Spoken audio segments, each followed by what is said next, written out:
Y'a tout le monde? C'est Asta 70? Hein? Bon. Euh, c'est quoi? Évidemment. La question est simple, hein, la réponse est une voiture. Voiture, laquelle? Une Toyota peut-être? Peut-être une Toyota. Vous me direz. Nouveau projet, en tout cas. Nouveau projet, ça change un peu de Rocket League et de Fortnite. Hein. Ça, je peux pas. Ça, voilà. Hein. Je vous le dis pas. Donc on a affaire à quoi? À une Toyota, évidemment, comme j'ai dit. Toyota Supra. Supra, là vous me dites, une Supra. Comment ça une Supra? C'est une Supra ça? Eh oui, c'est une Supra. Supra Mark 3. Mark 3, Mark 3 parce que pourquoi? Pourquoi une Mark 3? Ben, parce que c'est la grande sœur à la Mark 4. La Mark 4, c'est laquelle? C'est celle-là, bah, c'est la Supra originelle, on va dire, que tout le monde connaît, avec son 2JZ, qui est surtout connu lui. Hein. Et ben moi j'ai sa grande sœur, la Mark 3. Voilà, tout simplement. Avec donc il y a eu le 2JZ, évidemment le 2JZ tout le monde le connaît. Il y a eu avant ça, avant le 2JZ, le 1JZ, 1JZ qu'on retrouve dans des Toyota Mark II, dans des IS200, une Lexus, et puis aussi dans des Supra Mark III, bon, qui valent très cher. Ça, je vous le dis pas, hein, parce qu'il y en a eu d'origine, mais voilà, ça coûte extrêmement cher. Mais moi, j'ai le moteur d'avant encore, le 7M. Le 7M, un 7 et un M. Turbo, évidemment. Mais c'est une boîte auto. Boîte auto. Qu'est-ce qu'on est heureux. Qu'est-ce qu'on est heureux. Une boîte auto, quoi. Franchement. Un peu chiant. Un peu chiant. Mais bon, on est là. Hein. On est là. On est là. Bon, nouveau projet, restauration. Pour l'instant, je veux restaurer ce petit engin. Petit, grand engin. Parce qu'il a quelques problèmes. Parce que je l'ai. Hein, quand je l'ai acheté, il n'était pas au prix fort. Il n'avait pas le contrôle technique quand je l'ai acheté. Donc c'est pour ça aussi principalement. Vous me direz quel problème elle avait.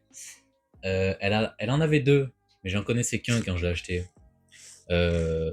L'ancien propriétaire, il me dit bah, il n'y a plus de frein. Faudra peut-être prévoir le remplacement du mètre-cylindre. Je me suis dit, bon, si c'est que ça, à ce prix-là, en vrai de vrai, ça fait le taf. Mais il y a eu un problème que j'ai connu par la suite. Je vais vous en dire plus après. Déjà, problème de freinage. Déjà, on a acheté la voiture, je l'ai ramenée ici.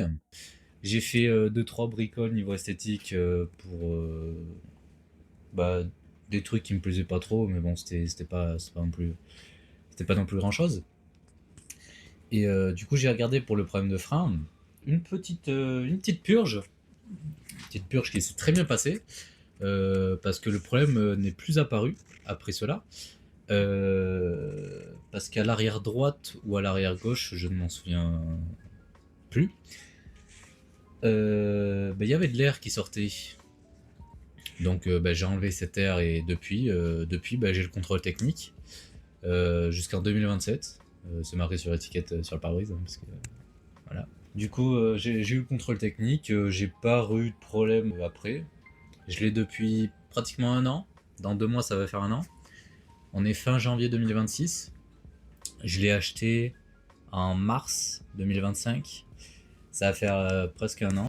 Après ça, j'ai passé le contrôle technique et je l'ai roulé quelques mois, je l'ai roulé 3 4 mois. Pendant ces mois, je soupçonnais quelque chose d'un problème que je n'étais pas au courant et que je me suis aperçu vraiment quelques jours après l'avoir acheté. C'est qu'il y a une durite de liquide de refroidissement du thermostat ou du moteur qui va au radiateur du liquide de refroidissement qui devenait dur quand je démarrais. Mais quand je dis dur, c'est pas simplement un peu dur et un peu mou, tu vois. Non, non, c'est vraiment dur. On aurait dit de la brique. Quoi? c'est dû, par exemple, imaginons les hypothèses que ça peut avoir. Euh, les hypothèses, ça peut être quoi? Du béton? Comment ça, mon ref? Non, trop facile. Des gaz? Hmm, peut-être. Des gaz d'échappement? Oui, totalement. Mais c'est super. Donc voilà, la compression dans les cylindres au moment de l'échappement, enfin après l'explosion du coup, allait dans le circuit de liquide refroidissement. Ce qui. Du coup, je me suis retrouvé avec des gaz d'échappement dans le circuit de liquide refroidissement. Du coup, il y avait tout le temps de l'air dans le circuit et ça faisait évacuer le liquide dans le radiateur parce qu'il y avait une fuite au niveau du bouchon que je me suis aperçu du coup, c'est à cause de ça que je me suis aperçu que ça fuyait. Et du coup, après cela, déjà ça c'était une hypothèse. Je me suis dit c'est peut-être un jeu de classe, mais je n'étais pas sûr. Il y a quelqu'un qui m'a appris un truc très simple qui coûte 1 euro, même pas, pas grand chose. Vous prenez un préservatif, une capote, plus exactement. Vous la mettez sur votre bouchon de liquide de refroidissement. Pour moi, c'était sur le radiateur, mais du coup, pour les plus modernes, pour les voitures plus modernes, c'est sur un bocal. Du coup, j'ai mis la capote sur le radiateur, sur le bouchon, et j'ai démarré. Qu'est-ce que ça a fait? La capote, elle s'est gonflée, mais franchement, elle allait exploser carrément. Elle est vraiment explosée. Donc bon, je me suis dit là, c'est mort. Il y a un jaune culasse. Du coup, allez, fin août, tout le monde voit fin août. Je démonte. Il faisait encore soleil, il faisait beau. Parce que je travaillais dehors. Oui, je travaillais dehors ça va faire du coup de mars à janvier. Quel est dehors? Là, vous me dites, mais pourquoi il dit ça? Il est dedans, cet enculé. Et elle est dedans depuis une semaine. Du coup, comme je savais qu'il y avait un jaune culasse, j'ai démonté la culasse. Mais fin août. Donc j'avais pas d'abri. Je l'ai fait dehors. Il faisait chaud, il faisait bon, il pleuvait pas. Bref, t'as capté. Automne-hiver, il pleuvait, évidemment. Tout, mais il pleuvait, mais à mort. À mort. Du coup, je me retrouve avec une culasse déposée que je vais faire rectifier par un usineur. Un usineur c'est un retraité qui a une grange avec tout le matériel. Et je lui fais totalement confiance parce qu'il a déjà fait. Je connais quelqu'un qui est en train qui est justement en train de lui refaire faire son V8 de Mustang de 1966. Et il m'a dit qu'il avait fait une culasse d'une autre Supra, donc je sais pas si c'était une Mark 3 ou une Mark 4, une MK3 ou une MK4. S'il est retraité, c'est qu'il est passionné, il adore faire ça, etc. Donc franchement, je lui fais totalement confiance à ce niveau-là. Justement, c'est grâce à lui que j'ai découvert d'autres problèmes sur ces voitures, que je vais dire dans pas si longtemps. Fin août, j'ai démonté la culasse, ce qui me retrouve avec une voiture dehors sans culasse sur 4 chandelles pendant quelques mois, de août à janvier, sur l'herbe, mouillée, sous la flotte. Elle avait une bâche, quoi. Un truc fait exprès pour les voitures, quoi. Je suis content. Elle a pas pris. Elle a pris de la rouille, mais que en surface, au niveau du châssis. Donc je suis assez content qu'il n'y ait pas de rouille perforante, parce que quand je l'ai achetée, elle était saine. Il y avait quelques points de rouille aussi, mais elle n'était pas perforante, c'était juste en surface. Donc je suis plutôt heureux de ce côté-là, qu'il n'y a pas eu de rouille perforante. Du coup, j'ai enlevé la culasse. Et là, il y a l'usineur qui passe chez moi pour récupérer du coup la culasse, pour la réusiner. Et il voulait regarder en même temps le bloc. Le bloc, du coup, il a regardé. Moi, j'étais pas là. Il a regardé quand j'étais pas là. Parce que 2 semaines sur 4, je suis sur Clermont. Donc, je l'ai appris que le week-end, du coup, cette nouvelle malheureuse. Il m'a dit, ouais, mais il faut aussi resurfacer le bloc. Ah, j'étais au bout de ma vie, là. Franchement, j'étais vraiment au bout de ma vie. Et c'est là que sont installés un peu de doute, de peut-être, de tout ça, quoi. Tout ça. Pas très heureux, hein. Un peu malheureux. J'ai beaucoup le seum. Mais bon, c'est comme ça, du coup, faut resurfacer le bloc. Vous allez me dire pourquoi. Étonnamment, il y a sur le plan de joint des creux. Et à cause de ces creux, justement, si je remets un jaune culasse neuf, imaginons, avec une culasse resurfacée neuve, enfin resurfacée qu'elle soit plate, le jaune culasse serait encore HS, mort, explosé. Parce que c'est à cause de ces creux sur le bloc que les jaunes culasses meurent les uns après les autres. En gros, ils spawn kill les jaunes culasses. Voilà. Donc voilà pourquoi il faut resurfacer le bloc. Et que aujourd'hui encore, elle est sur les chandelles. J'ai beaucoup hésité à faire une vidéo parce que j'étais pas confiant et que je me suis dit bon allez, hein, autant partager ma passion, autant partager ma voiture avec vous, pourquoi pas. Donc voilà, petite vidéo présentation, j'espère qu'elle vous plaira et qu'elle vous donnera envie de regarder mes autres vidéos. Donc voilà, c'est ce qui me retrouve depuis 5-6 mois avec un moteur à moitié enlevé, enfin une moitié de moteur, on va dire, et avec des doutes, beaucoup de doutes. Toute ma vie, je vais la garder cette voiture. Donc je me dis, autant prendre le temps, autant de faire les choses très bien pour qu'elle soit encore longtemps en vie, quoi, cette voiture. Donc je vais vous faire faire un tour juste après, voir sous le capot ce que ça donne. Hein. Vous serez très... Ça va être un peu triste, mais bon. Tour de la carrosserie, bon, pas grand tour parce qu'il n'y a pas grand chose à voir. Mais l'intérieur, par contre, mais il est nickel, il est neuf. Les sièges sont neufs, la planche de bord est neuve, tout est neuf niveau intérieur. Et ça, je suis extrêmement heureux. C'est très rare de voir ça. Bon, je vais vous faire le tour. Donc si ce projet, je vous le rappelle, je sais que je suis un peu chiant. Si ce projet vous plaît, ce projet de restauration vous plaît, parce que moi il me plaît, j'ai hâte, je suis heureux, franchement, j'ai un peu retrouvé le sourire parce qu'elle elle est sous un abri. Donc là j'ai le sourire, je suis très heureux. Donc si ça vous plaît et que vous voulez continuer à suivre mon aventure et surtout l'aventure de cette voiture, n'hésitez pas à liker, c'est gratuit pour vous, ça me fait extrêmement plaisir, c'est pour ça que c'est grâce à ça que je vois que ça vous plaît et que je continue avec le sourire. Et aussi à vous abonner, franchement, ça serait une preuve incroyable de votre part. Vous abonner, ça serait vraiment le rêve absolu, quoi, avec la petite cloche pour suivre, pour justement avoir la notification qu'il y a une vidéo. Et après, je vous affiche mon Insta, bon, allez par là,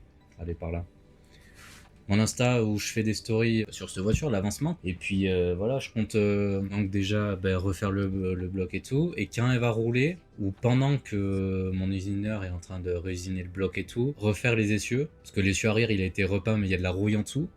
Donc faut que je le sable et que je traite la rouille. Pareil que je traite la rouille du châssis. On refaire aussi du coup les deux essieux, avant et arrière, avec tous les cylindres blocs. Mais ça sera bien plus tard. Après, si j'ai d'autres projets... voilà, vous en saurez. Mais voilà, allez, on va faire un tour. Évidemment, petite Supra Phase 3, parce que les jantes, c'est les mêmes jantes que la Supra MK4. Donc c'est pour ça une Phase 3. En vrai, la carrosserie aussi est très propre, à part, il y a 5-6 pocs par-ci par-là. Bon, elle est sale aussi, parce qu'elle est restée...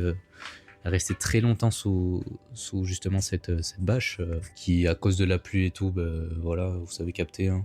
Donc voilà, petit phare pop-up incroyable. C'est pour ça que je voulais cette voiture, parce que je suis amoureux de ces phares là en fait. C'est incroyable ces phares pop-up là. Après du coup voilà, sous le capot. Attention, hein, ça fait mal au cœur un peu. Vous allez me dire, là vous vous dites, oh putain. Donc voilà, moteur sans culasse. Après, du coup, justement, je vais bosser sur le devant. Je vais enlever toute la face avant là, avec le compresseur, la pompe de DA, et je vais essayer d'enlever cette poulie de vilebrequin. On va passer directement à l'intérieur. Donc l'intérieur qui est extrêmement propre. Voilà un peu l'intérieur. Boîte auto évidemment. Le petit volant avec le régulateur de vitesse qui est ici. J'ai plus de lumière à ce qui paraît, elle vient de décéder la lumière. Donc on a boîte auto. Donc on a ensuite l'allume-cigare, la clim, voilà. L'autoradio, où j'ai une antenne rétractable. Donc pour pour la montée, du coup, juste appuyer sur ce bouton. Bon, plus maintenant parce que du coup la batterie est débranchée. Mais juste appuyer sur ce bouton et elle se sort. Le volume, j'ai même le lecteur cassette, le petit écran, après la radio normale. Ensuite, venons-en au combiné. J'ai la pression turbo. Pression turbo qui est un millimètre par mercure. Lourd l'unité. La pression d'huile. Pression d'huile juste là. Pression d'huile en kilogrammes par centimètre carré. Une unité, ma foi, voilà. Bon là, on a les voyants. Ensuite, l'essence ou l'aiguille, elle fait ça, qui enroule. Donc pour savoir le niveau d'essence sur les voitures des années 90, c'est très bien. Franchement, on est au top du top. Ensuite, bon, comme vous pouvez le voir, les kilomètres 136 000. Donc c'est pas beaucoup, franchement. Le compteur de vitesse, ensuite le contour et la température d'eau. Et puis voilà, petite boîte à gants qui est, ma foi, très très bien, avec tous les papiers depuis 1992 de la voiture. Ok, première fois qu'elle me fait ça, celle-là. Sur le levier de vitesse, on a mode normal et mode power. Donc mode normal, c'est mode normal. Et mode power, c'est un peu le mode sport. Donc quand j'appuie, mode sport, quoi. Ensuite, on a l'overdrive, où quand le bouton est sorti comme ça, excusez-moi, la boîte auto se met en 3 vitesses, et quand le bouton est appuyé comme ça, elle est en 4 vitesses. Donc voilà. Ensuite, bon, on a petit frein à main, un petit compartiment, ma foi, très sympathique celui-là. Enfin, il est pas profond, il est incroyable. Et là, bon, je sais pas si justement c'est là où j'avais besoin de la lumière. Là, vous allez voir des boutons. Déjà de ce côté, on a un rétroviseur électrique. Et là, sur ce côté, on a le siège électrique. Alors, il y a un siège électrique, c'est que le conducteur. Donc, on a les sides, où par exemple, c'est ça, qui sont électriques et qui se rabattent. Et ensuite, on a marqué là les lombaires, en gros. Les lombaires, cette partie qui gonfle ou qui dégonfle, électrique, pour les époques des années 90. Franchement, cette voiture, elle était ultra moderne.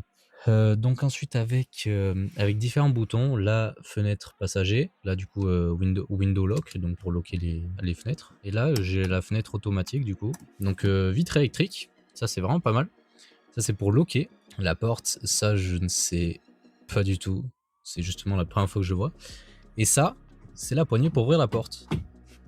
Je l'ai cherché pendant un petit moment celle-là. Et si j'ai encore un peu de lumière, à la lampe.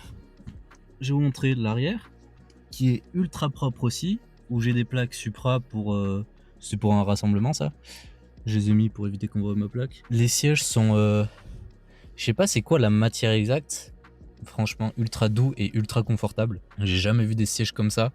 Surtout qu'ils sont en extrême bon état. Mais ouais, franchement, bon là on a les RTA.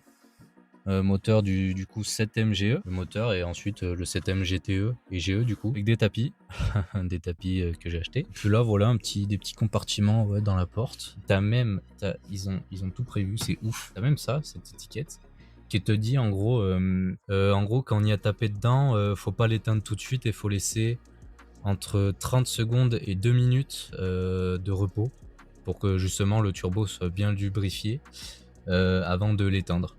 Donc voilà, franchement, c'était Toyota, c'était vraiment... cette époque-là, c'était vraiment des jolis. Là, après, on a plafonnier, petit plafonnier avec des lampes, bah, qui ne marche pas parce qu'il n'y a pas de batterie. Petit rétroviseur arrière. Puis franchement, je suis très heureux de faire ce petit projet avec vous. Et puis on se voit dans une prochaine vidéo. Allez, mais n'hésitez pas de liker et de vous abonner si ça vous plaît, si vous voulez me soutenir. Et si vous voulez aussi voir des autres vidéos. Et à commenter aussi, un petit commentaire qui fait pas de mal, qui fait plaisir justement au moral, et voilà. Donc ça sera tout pour moi. Hein. Merci d'avoir regardé. C'était Asta70. Et puis prenez soin de vous. La bise.